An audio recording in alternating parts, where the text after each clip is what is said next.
no vas a ver esta amenaza venir en forma de sirena. Va a llegar como llegan las crisis de verdad en silencio, mientras tú sigues con tu vida pagando cuentas, pensando que si cae la bolsa, caerá la bolsa. Y ya, pero esta vez, el riesgo no está solo en el precio de las acciones, está en lo que se esconde detrás de deuda, apalancamiento y una red de préstamos que conecta bancos, fondos privados, hedge funds y hasta el mundo cripto como si fueran un solo circuito eléctrico. Y aquí está el punto que te afecta directamente en cuando ese circuito se sobrecarga, no se quema un gráfico. Se quema tu crédito, tu empleo, tus ahorros y la estabilidad de los bancos que sostienen el día a día. Hoy, la chispa tiene nombre en la burbuja de la inteligencia artificial. No porque la IA sea falsa, sino porque la narrativa de crecimiento ilimitado está inflando valoraciones, concentrando apuestas en pocas empresas y justificando una ola de financiamiento masivo para centros de datos, chips, energía y construcción. Si esa promesa no se cumple al ritmo que el mercado ya descontó, el ajuste no será una corrección elegante. Puede ser una caída que obligue a vender a la fuerza,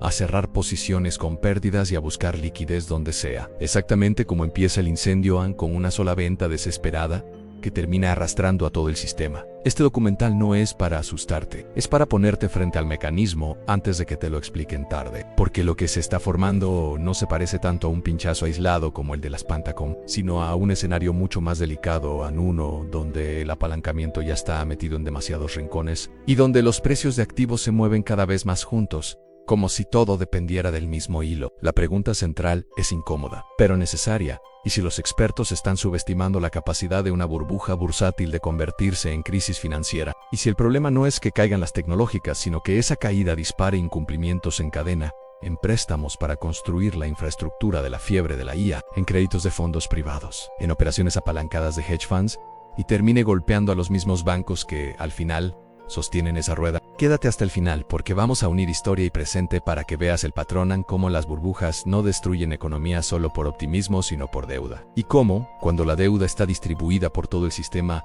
una corrección puede transformarse en una carrera brutal por efectivo. Y si te interesa entender el tablero antes de que te alcance, suscríbete y dale me gusta. Y dime en los comentarios desde qué ciudad y qué país estás viendo este documental, porque el golpe, si llega, no se siente igual en cada lugar. El punto ciego de casi todas las burbujas es que la gente mira el globo, no mira el gas. Y el gas, en finanzas, es la deuda. En los años 20, antes de la Gran Depresión, el optimismo no fue solo cultural, fue financiero. Se compraban acciones con dinero prestado, se usaba margen como si el futuro estuviera garantizado. Y cuando el precio empezó a caer, la caída no se detuvo en el mercado se trasladó a los balances, a los bancos y a la economía real. El patrón no few, la bolsa cayó ya. El patrón fue la bolsa cayó y obligó a liquidar, y esa liquidación forzada convirtió un ajuste en un derrumbe. Lo que importa no es el activo, es el apalancamiento que lo rodea. Hoy la burbuja de la puede estar repitiendo esa mecánica con una diferencia inquietante. El sistema es más complejo, más interconectado y más dependiente de intermediarios no bancarios. La promesa de la IA no se está financiando solo con capital paciente, se está financiando con crédito, con estructuras de private credit, con préstamos a proyectos y con un hambre de rendimiento que empuja a instituciones a prestar donde antes no lo hacían. Y aquí aparece un paralelo claro con 2007. El riesgo rara vez entra por la puerta principal. En 2008 el problema no fueron solo las hipotecas, fue la ingeniería financiera alrededor de ellas, la concentración de exposición en vehículos opacos y el hecho de que muchos actores estaban financiados a corto plazo con activos que se suponían líquidos hasta que dejaron de serlo. Cuando la confianza se rompe, la liquidez desaparece justo donde más se necesita. En la fiebre actual, la infraestructura física de la IA, centros de datos, energía, construcción, equipos, funciona como la vivienda en 2006. Es el activo real que parece justificar cualquier proyección. Pero la pregunta que define la estabilidad no es si habrá IA en el futuro, es si el retorno económico llegará a tiempo para pagar el apalancamiento que ya se está asumiendo hoy. Si la demanda se enfría, si los márgenes no aparecen, o si las empresas descubren límites prácticos de la tecnología, los ingresos esperados se retrasan. Y el calendario de la deuda no espera. Ahí nacen los incumplimientos primero puntuales, luego contagiosos. Y cuando ese contagio toca a fondos de crédito privado, el riesgo deja de ser de nicho. Porque muchos bancos no están fuera del juego, no están detrás, financiando a los financiadores. Es un eco directo de la era previa a 2008 en bancos que parecían diversificados.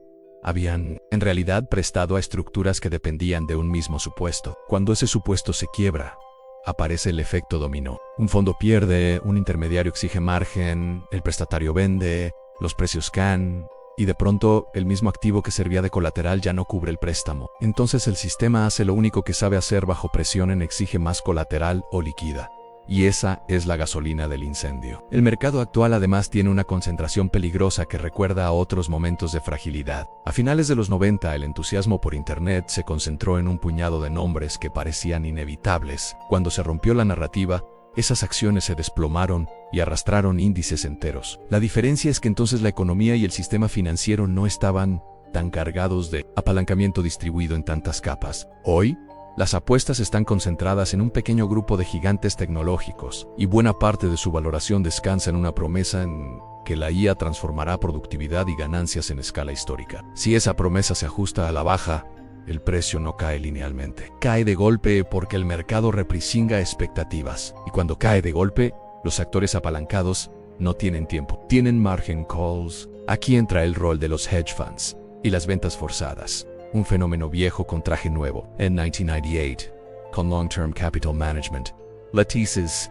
no era absurda. Lo que fue mortal fue el apalancamiento y la correlación inesperada entre activos. Cuando Rusia entró en default y se evaporó la liquidez, posiciones que parecían cubiertas empezaron a moverse juntas. El sistema no temió por una idea, temió por la cadena de pagos. La Fed no actuó por amor a un fondo, actuó por miedo al contagio. Ese mismo mecanismo vive hoy en un mundo donde el apalancamiento de los fondos se ha vuelto estructural y donde muchas estrategias dependen de financiación en repos, margen y crédito bancario. Si un shock en tecnológicas obliga a vender, no se vende por convicción, se vende por obligación. Y la obligación no negocia.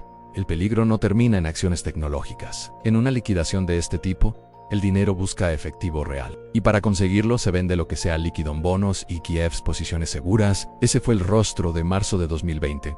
En lugar de correr solo hacia la seguridad, el mercado corrió hacia el cash, y hasta activos tradicionalmente seguros sufrieron dislocaciones temporales. Ese episodio dejó una lección brutal en crisis de liquidez. Lo seguro no es lo que sube, es lo que se puede vender sin romper el precio. Si una burbuja de AE estalla y activa ventas forzadas, el contagio puede saltar de acciones a crédito corporativo, de crédito a treasuries, de treasuries a la base misma del sistema financiero. Y si el mercado del tesoro, el colateral del planeta, se ve forzado por ventas o pérdida de profundidad, el estrés deja de ser sectorial. A esto se suma un vector moderno que no existía con este peso en crisis pasadas, la integración creciente entre mercados tradicionales y cripto. El relato popular dice que cripto cubre contra el sistema. La experiencia reciente ha mostrado otra cosa en episodios de aversión al riesgo.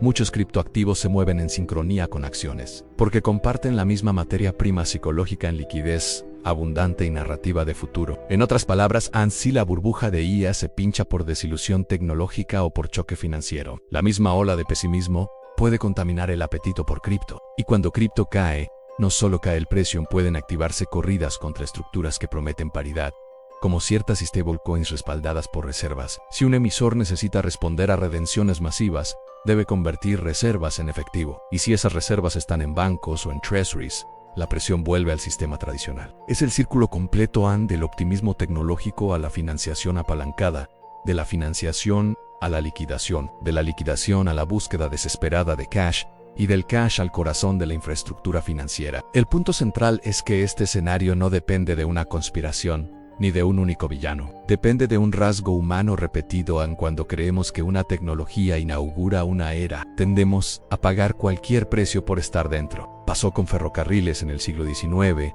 pasó con radio y electricidad, pasó con Internet. Muchas veces la tecnología era real. Lo que era irreal era el precio y el ritmo al que el mercado exigía resultados. Y cuando el precio se separa demasiado de la realidad, el puente que sostiene esa distancia suele ser crédito. Ahí es donde una burbuja se convierte en crisis, cuando el ajuste del precio destruye colateral y fuerza ventas. Y esas ventas destruyen más colateral. Ese es el mecanismo que convierte una chispa en incendio. Y si hoy el sistema ya parece un campo seco, con apalancamiento alto y activos moviéndose correlacionados, una chispa tecnológica puede terminar siendo la llama que te alcance a ti, incluso si nunca compraste una sola acción de AE. Si te quedas con una sola idea, que sea esta en las burbujas, no destruyen tu vida por el precio que cae, sino por la liquidez que desaparece cuando todos corren al mismo tiempo. El mercado puede soportar una corrección. Lo que no soporta es una corrección con apalancamiento alto. Activos moviéndose correlacionados y préstamos encadenados entre bancos, fondos privados y trading apalancado. Ahí es cuando el golpe deja de ser Wall Street y se convierte en tu préstamo, tu empleo, tu capacidad de pagar.